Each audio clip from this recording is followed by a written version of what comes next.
In 1905, Henry Heinz's company is the largest food manufacturer in the nation. Overcoming economic depression and personal tragedy, he has constructed an empire based on a single principle: food purity. But as ruthless competitors cut dangerous corners, that empire is under constant assault. He is determined to make his standards the law of the land. Henry Heinz is entrusting that fight to his son. I'm told you're a whiskey man. Howard Heinz holds more than the future of an American dynasty in his hands. One is pure, top-shelf bourbon. The other is cut with methanol, the main ingredient in formaldehyde. The question is, can you tell the difference? He's also fighting for the health and safety of the nation. That's pure whiskey. Sure enough to drink it?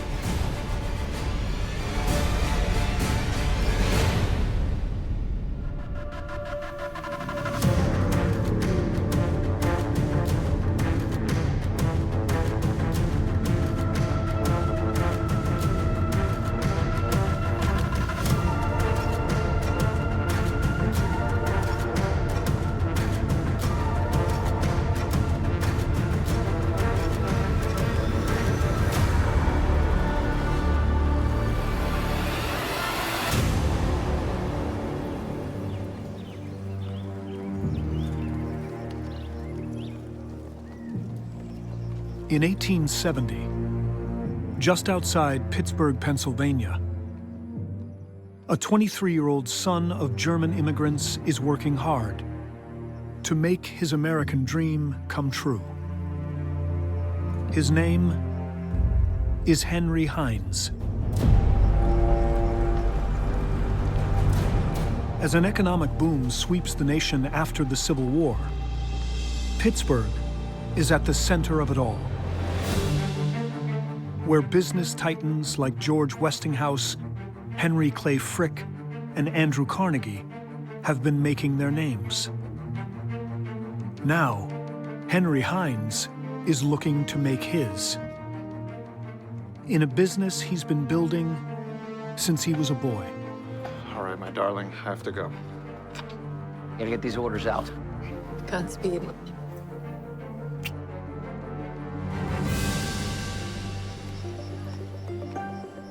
Beginning at age 8, Heinz sold neighbors the produce from his mother's garden. By 15, he was farming his own 3.5-acre plot, making 3 deliveries a week to local grocers. Now, at 23, he's not only increased his deliveries and his client base, he's producing and selling a product he believes could take his business to the next level: horseradish. We look at ketchup now as sort of the Heinz product, but that was actually not one of their first successes. The American diet in the middle of the 19th century was very bland. It needed to be spiced up. Horseradish was the thing to do it. But it was difficult to prepare. It took hours of grating and pickling that most people just didn't have time for. Henry believed that his mother's horseradish was the best around. So if they could bottle that, American women would buy it because it would save them hours of preparation. Though there are many brands of grated horseradish on the market, Heinz believes his is the best for one simple reason: purity. Before we had a Food and Drug Administration or any kind of regulatory oversight, you could sell anything in a jar, particularly a dark jar, and say, here, have some horseradish. You could have sawdust. You could even have ground lead in it. And this was not uncommon. But Henry Heinz refuses to take any dishonest shortcuts. To prove his horseradish is superior, Heinz shows the customer he has nothing to hide, packing it in clear glass bottles. Heinz's goal was to give consumers a fresh product.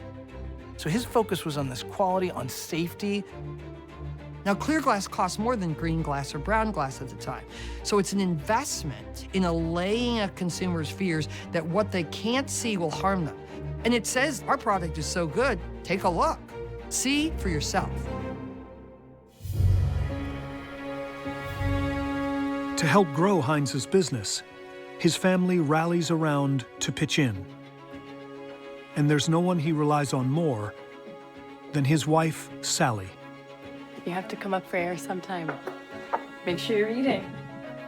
From day one, Sally was by Henry's side. She helped him with whatever needed to be done, and she used some of her own money to get the business going. Already parents to one-year-old Irene, Henry and Sally hope to expand their family. So Henry works long hours to build the business. And over time, the efforts start to pay off as word spreads about the high quality of his horseradish, soon allowing Heinz to expand into production of other bottled condiments, all with his trademark commitment to quality and purity.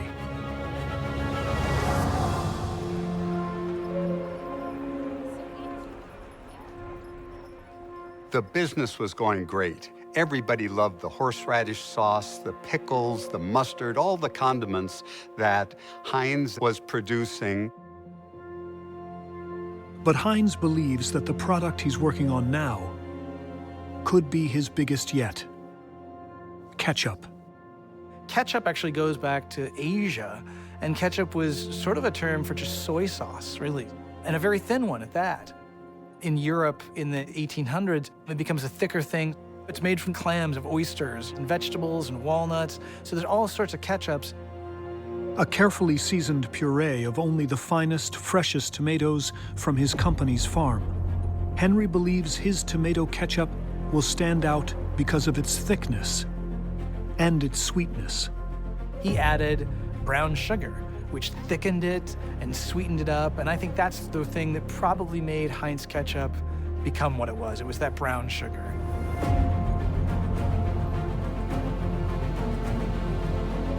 It's bright red, and it looked good in a clear glass bottle. It just glowed on the shelves.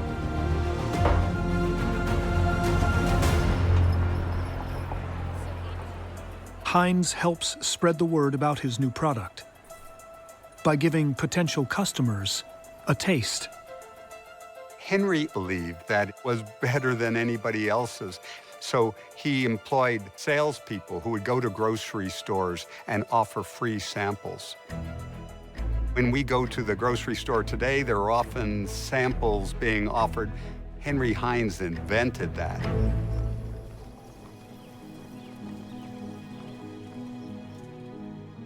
As Heinz's business continues to grow, so does his family. Already parents to 7-year-old Irene and 5-year-old Clarence, Henry and Sally's son Howard is born in 1878. And in 1882, they are eagerly anticipating the arrival of their 4th child. But their joy at the birth of Robert Heinz in May soon turns to sorrow as he becomes ill and tragically passes away less than 2 weeks after being born.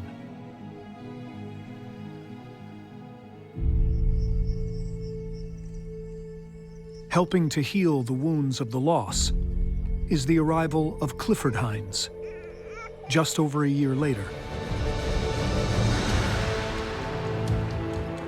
And the continuing success of H.J. Heinz and Company.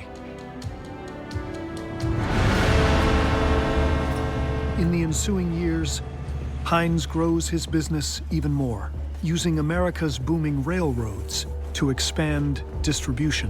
The railroad allows Heinz to move those goods reliably, rapidly, and consistently across a country. He can manufacture and send his products to the East Coast in less than a day. Now almost 40, Heinz is finally achieving the kind of success he has dreamed of. But he continues to work on his ketchup recipe until he believes it is perfect. Heinz is sort of defining what ketchup is going to become for the future. And he's got a great recipe, it's delicious, it's different than what's become before. As ketchup sales continue to climb, and with it now selling almost as much as his already popular horseradish and pickles, Let's go, people. Henry Heinz is looking for the next opportunity. Okay, let's keep moving. We gotta get these orders out. With his products now selling well across the country, in 1886, Heinz seizes an opportunity to expand sales overseas.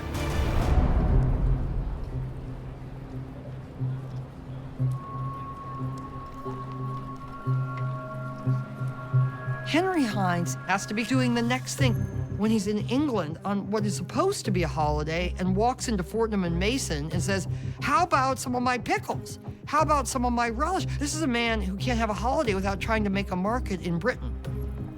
Heinz's impromptu sales pitch lands him an export contract with the legendary London department store. And now, he believes the time is right to take his company's production into the future. His plan? To build a new factory, one that will change the face of American manufacturing. Most Americans working in the late 19th century were working in extraordinarily difficult conditions. And Pittsburgh was the site of extraordinarily harsh, unjust labor practices. Henry Heinz wanted to create a benevolent and stable form of capitalism.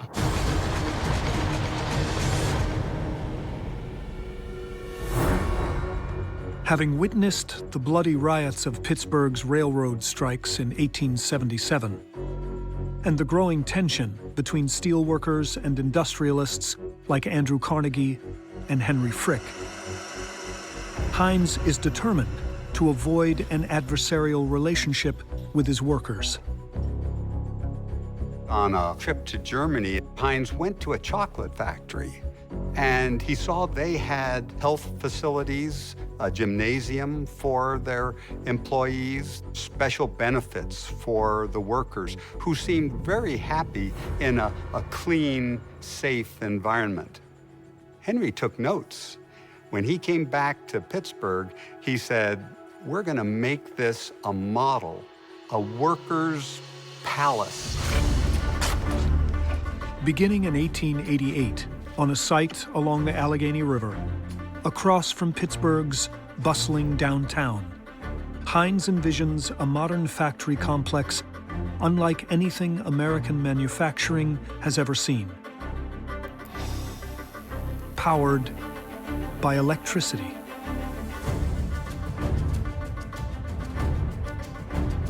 It's a lot of money to spend on technology that may not even be around in a few years. We're wiring this factory starting today. This is the future. I need it. Unwilling to compromise his vision, Heinz moves forward with the project. When completed, there are 17 buildings, powered by electricity, all laid out around an open courtyard. There is grass, trees, and fountains, giving the feeling not of a factory, but of a park. Back then, there wasn't a Silicon Valley, there weren't venture capitalists. These were giant rolls of the dice. It was make it or break it. And along with the state-of-the-art facilities, Heinz provides his workers, of whom a majority are women, with a full package of benefits. Henry cared very deeply about the people who worked for him. He treated his employees wonderfully.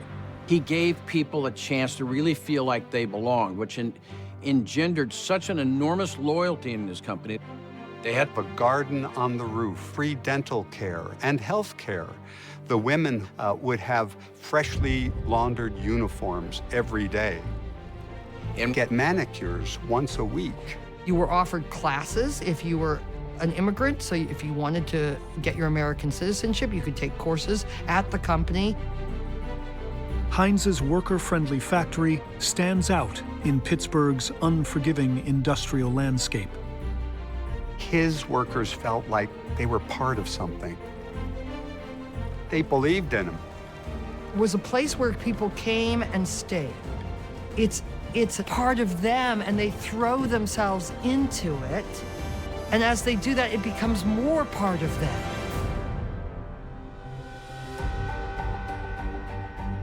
With a state-of-the-art facility and labor harmony, Heinz sees sales soar.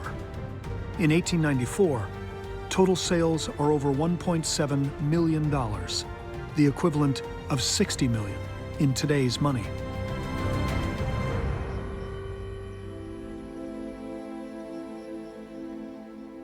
But suddenly, none of that matters. As Heinz's beloved wife, Sally, becomes desperately ill. Sally fell victim to typhoid fever. It was not uncommon in Pittsburgh for people to suffer this malady because of the contaminated water. The disease shows no mercy. And on November 29th, 1894, Sally Heinz passes away. At what seemed to be the pinnacle of success, Henry Heinz has lost the love of his life. Sally's death casts a pall over the entire Heinz family, as Henry seeks solace in his faith and tries to put the pieces back together. The shock of Sally's death hit Henry hard. He rolled up his sleeves and rededicated himself to work. Making matters more difficult is the state of the nation's economy, which is mired in depression.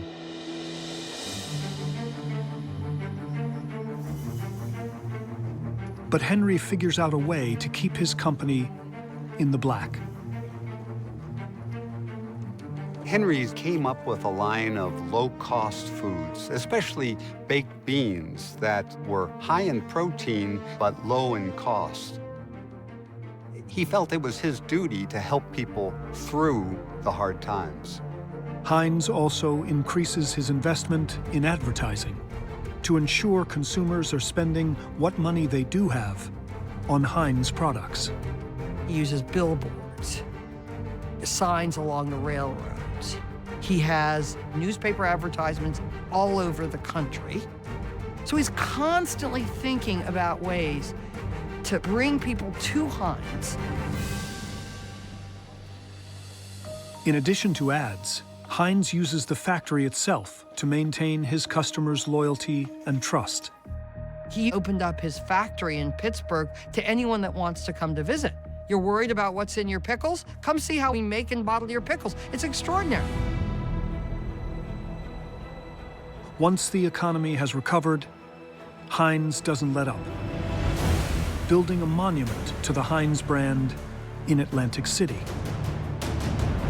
The Heinz Pier is basically a small amusement park that consumers can, without any cost, go in and pay homage to the Heinz company and eat all kinds of samples and experience the history of Heinz. And at the center of all of Heinz's promotions is the now iconic logo he created in a moment of inspiration. H.J. Heinz was riding an elevated train in New York City, and he looked out the window and billboards flashed by, and one of them said 21 styles of shoes. And he thought, I wonder how many products I have. And he started writing them down on an envelope. 55, 56, 57, 57. He liked the look of that number. And when he got home, he realized he had a lot more than 57 products already, but he stuck with that number. The number proves as captivating to the public as it was to Henry Heinz. He puts it on every bottle, every package, every billboard, and even on hillsides along the nation's railroad lines.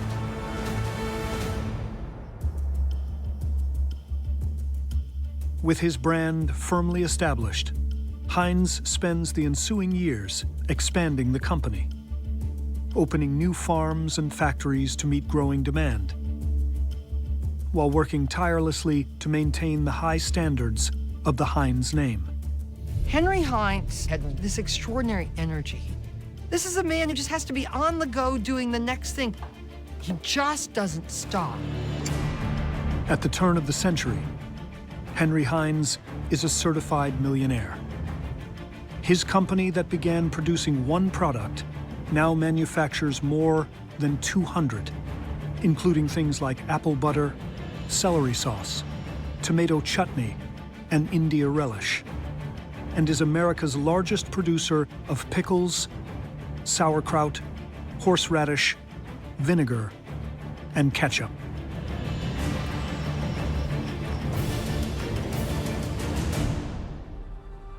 But even as he has reached the pinnacle of success, Henry Heinz knows that for the company to continue to grow and thrive, he must prepare for the day when the next generation will take the reins.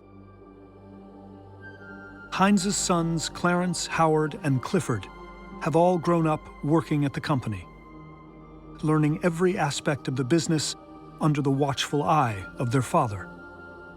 Henry Heinz was a tough taskmaster. He was demanding. But his children recognized that he loved them. He was a family man.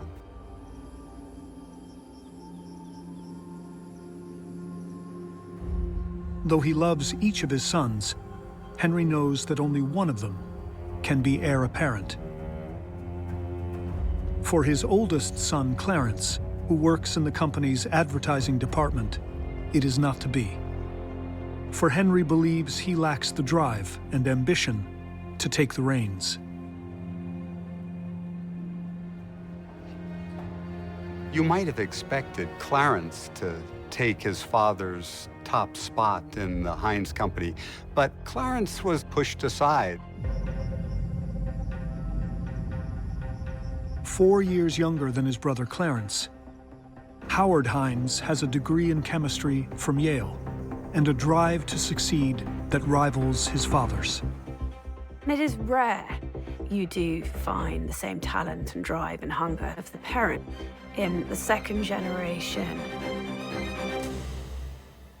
Henry believes Howard is the perfect choice to lead the push for a cause he has built his name on: food purity. This is in the era of Upton Sinclair's The Jungle, which exposed the terrible business practices of meat packers in Chicago, and America was horrified. Henry Heinz believes once the playing field is level, nothing will be able to threaten his dominance of the market. Heinz was so good at what he did, he wanted to change the way consumers ate, to change the way they looked at food, and he knew because he was already doing it the right way, this was going to be good for his business. So in 1906, Henry sends Howard to Washington, D.C. to meet with top Department of Commerce and Department of Agricultural officials on a mission to make H.J. Heinz's food purity standards the law of the land. Now I'm told you're a whiskey man. Both of these glasses contain whiskey you can find on the shelves of any liquor store. One is pure top-shelf bourbon. The other is cut with methanol, the main ingredient in formaldehyde. The question is,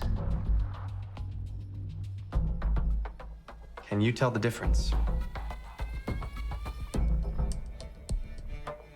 Take your time, swirl them around, smell them, do whatever you'd like.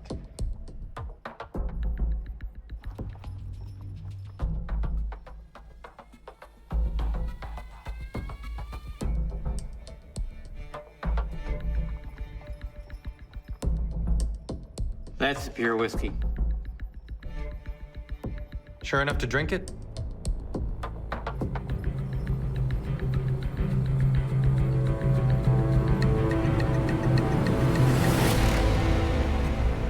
Okay, you've made your point. The truth is, people are forced to make this decision every day. Only they don't know they're making it. I'll take it to the president. Thank you, sir.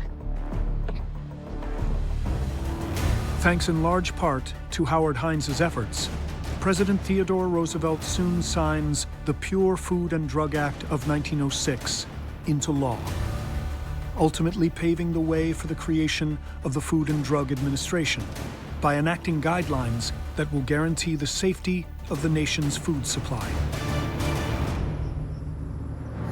Over the next decade, on the strength of the win in Washington, Howard moves to maintain the company's reputation and profitability, using science to help ensure even higher quality products. Howard's focus was really on continued improvement in the products, continued innovation.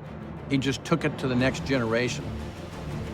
Howard's leadership on the issue not only gives Henry more confidence in him, but also impresses the government.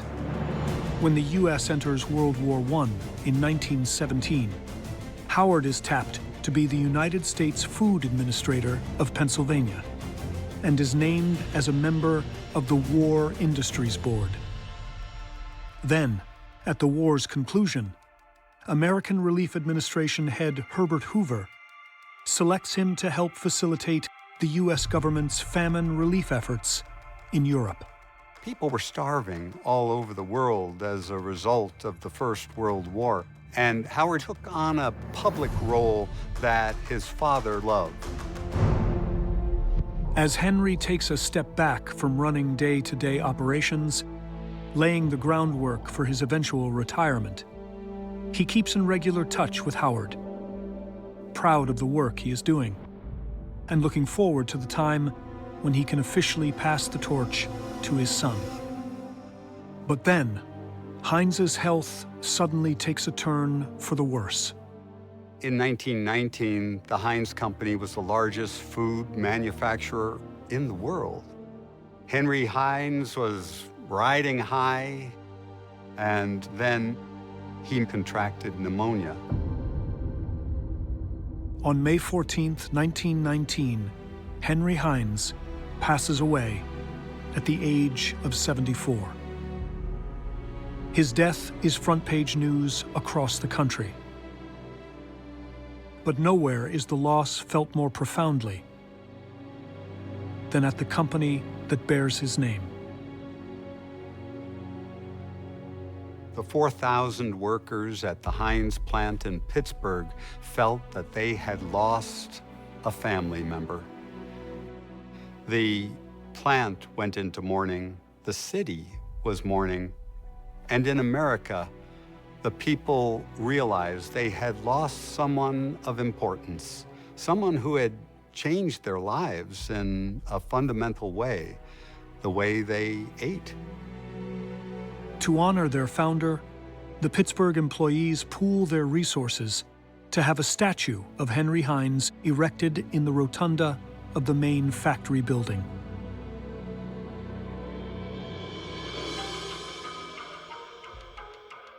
Howard Heinz assumes the title of President and CEO, determined to honor the foundation his father built while working to move the company into the future. Howard's focus was really on continued improvement in the products, continued innovation with R&D focus.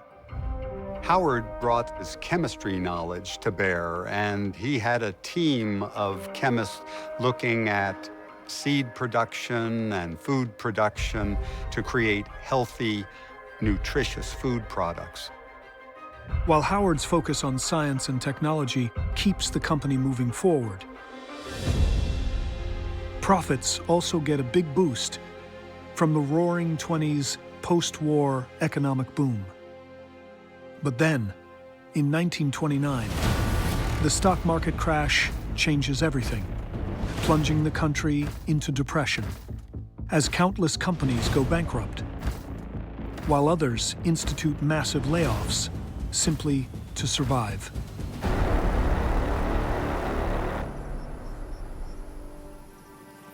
But Howard Heinz, as he gets older, uses that experience to steady the ship. He vows the company will not cut wages or lay off one employee, and shifts focus to better address the nation's needs. During the Depression, Howard Heinz was very careful about pricing. The company didn't grow a great deal, but he held it together.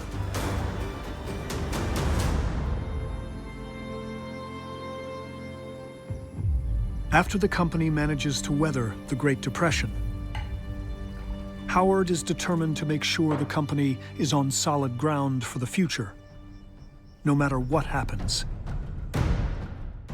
So, like his father before him, he knows he must take steps to ensure the next generation of Heinz leadership is ready. And Howard has little doubt that it should be his son Jack to one day take the reins. Jack Heinz was charismatic, he was outgoing, people loved him. Like his father, he was a Yale graduate.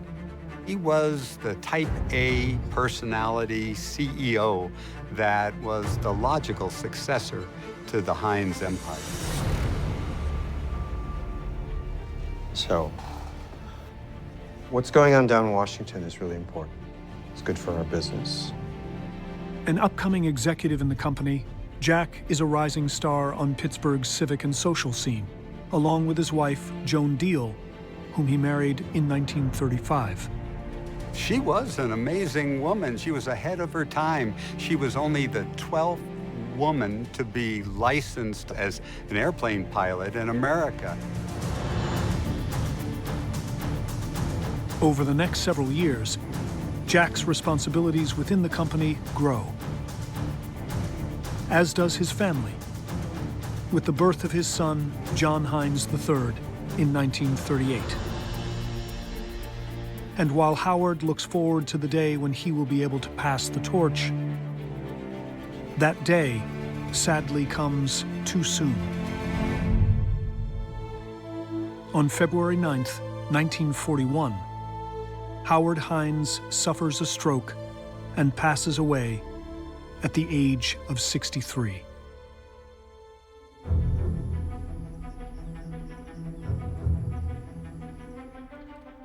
The shock of Howard Heinz's untimely death thrusts his son Jack into the spotlight. Howard's death came at a critical time. Young Jack Heinz had to take over the business. Some thought he might not be ready for the job. When Henry Heinz passed away, his son Howard had already been running day-to-day operations for almost a decade. Jack Heinz, at the age of 33, is being asked to learn on the job. But Jack Heinz isn't your average 33-year-old. Having grown up in the company, he spent the past 7 years as a top executive and has developed a clear vision for the future. Jack Heinz wanted to do more than just run a food empire. He wanted to make a better world. He was right in step with his father and grandfather.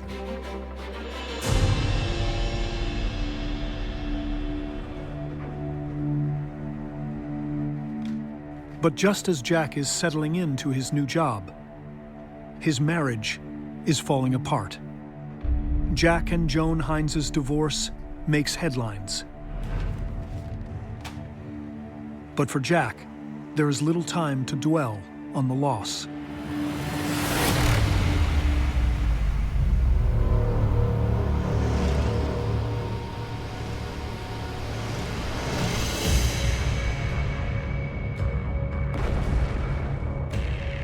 On December 7th, 1941, the Japanese attack on Pearl Harbor pulls the United States into World War II and puts Jack's leadership at Heinz to the test. During World War II, Heinz and other American industries had to turn on a dime to adapt to the new conditions. like his father had during World War I. Jack keeps Heinz's factories running and its prices low. Jack felt he had an obligation to not only his employees, but to the community at large and to the service in terms of providing help.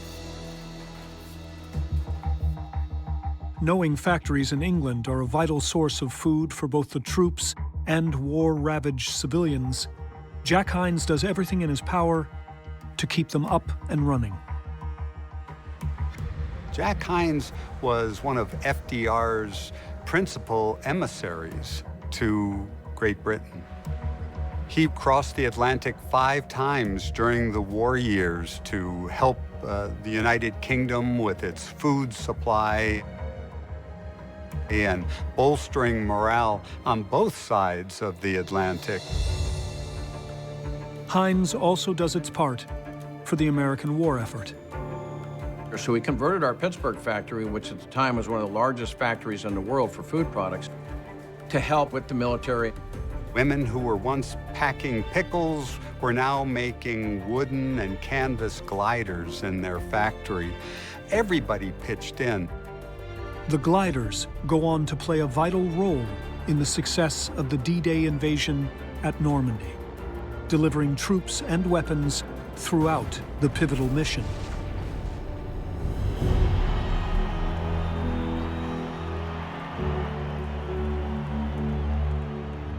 At war's end, having confidently guided H.J. Heinz through every challenge, Jack stands poised to put his stamp on the company he was born to lead. His first step, taking Heinz public, ending decades of family-controlled ownership. Jack thought that taking us public would provide the funding and the capital we needed to continue to grow. It is a risky move, but one Jack believes he has to make. Business titans are different than us. Well, they have to have an unbelievable work ethic and the willingness to be fearless risk takers. Jack really began to push the company towards more international markets, towards more innovation, towards a bigger risk profile in terms of M&A that would push us more outward and really challenge just the product lines we were in. Jack also moves to restore the company's legendary advertising presence, ultimately seizing upon the new medium of television to build the Heinz brand. We want you to see sun-swept vistas of these and other vegetables ripening in the country's richest soil, as well as the vision of their crowning appearance on your table. They spent more money than any other competitor on television ads. You will see not only the satisfying quick energy food, but behind it, the big kitchen that prepared it at its peak of perfection. Spurred on by the booming post-war economy, Heinz's sales go through the roof, pulling in $95 million in 1950, the equivalent of over $1.2 billion today. After the Second World War, everyone knew about Heinz. I mean, every GI had eaten K rations and C rations produced by the Heinz company. And with the baby boom and the marriage boom, people were feeding their kids Heinz products every day. Everybody had ketchup on their table, and it was Heinz ketchup. With his beautiful new wife, Drew, by his side, Jack Heinz is on top of the world, leading the life of a celebrity with a glamorous, jet-set lifestyle. But Jack's focus always remains on growing the business. By the 1960s, Heinz started acquiring other brands. Whole businesses were purchased. We added StarKist, we added Ore-Ida, we added Plasmon, which was the largest baby food business in Italy and one of the largest in the world.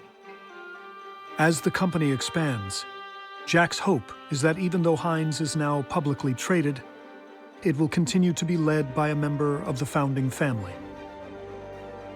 And his dream is that it will be his son, John Heinz III, who joins the firm in 1963. Jack's only child has an impeccable pedigree, a graduate of Yale and Harvard Business School. He is also recently engaged to Teresa Simoes Ferreira, whom he met while studying abroad. Raised in Mozambique and educated in Switzerland, Teresa is smart, beautiful, and worldly, fluent in 5 languages. The couple are married on February 5, 1966, at Heinz Chapel on the campus of the University of Pittsburgh.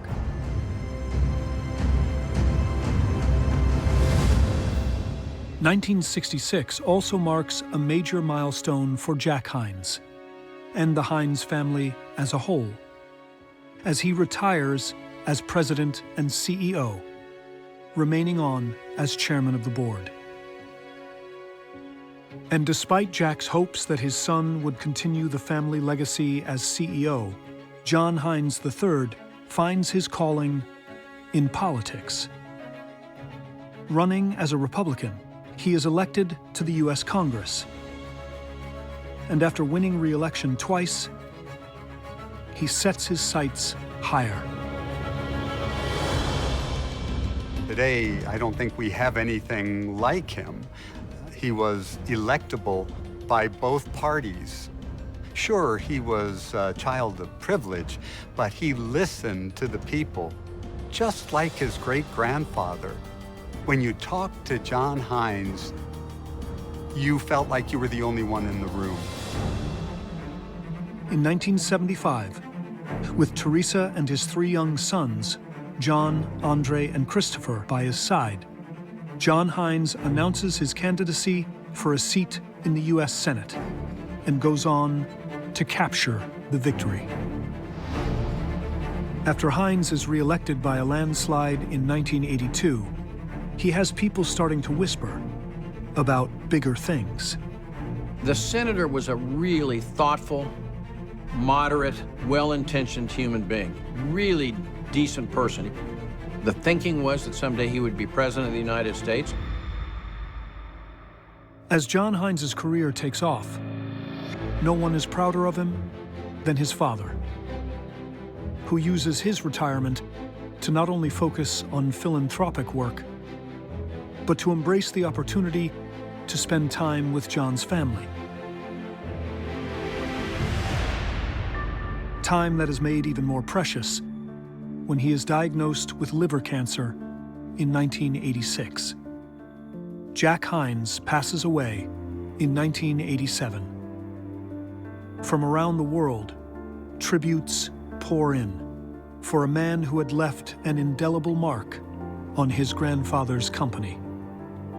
Jack really changed the essence of the company, making us look even more outwardly internationally. He took us into China. He was the one that really started thinking about the Middle East and about other markets we went into. As Jack's only child, John inherits hundreds of millions of his father's holdings, making him one of the richest men in America overnight.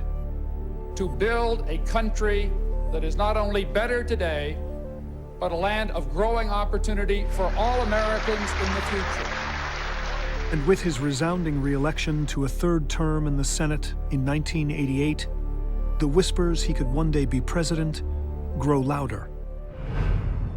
But then, on April 4th, 1991, tragedy strikes. The political world tonight is mourning the death of Senator John Heinz. A Pennsylvania Republican and 6 others died today when Heinz's aircraft collided with a helicopter in the skies over suburban Philadelphia. At a time when true bipartisanship was in its waning days, a man many believe could have brought the 2 parties closer together is gone at the age of 52. You know, the story of Senator Heinz is one of the few tragic stories in the history of the company. I think he would have been a superb president and avoided some of the problems we've encountered in the past, but we'll never know. He was just such a fine leader and such a fine human being. Heinz's widow, Teresa, inherits close to $500 million. Teresa's 1995 marriage to Democratic Senator John Kerry and his unsuccessful run for president in 2004 push her further into the public spotlight. But her primary focus remains behind the scenes, at the Heinz Family Endowments, which she oversees until 2016, when she turns over control to her sons. Today, the Heinz Endowments gives out over $70 million in grants per year. It's one of the country's largest philanthropic organizations. At the same time, the company founded by her late husband's grandfather merges with Kraft Foods to form what is today the 5th largest food and beverage company in the world, still renowned for its commitment to maintaining the highest standards in the industry.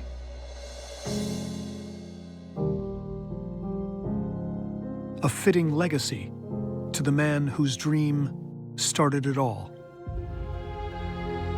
Heinz changed the way we looked at food, the way we experienced it, the way we consumed it. A dream carried on by his family. Henry had set a legacy of growth and a legacy, again, of building great brands that resonated through the family that followed him. Overcoming obstacles with an undying commitment to quality.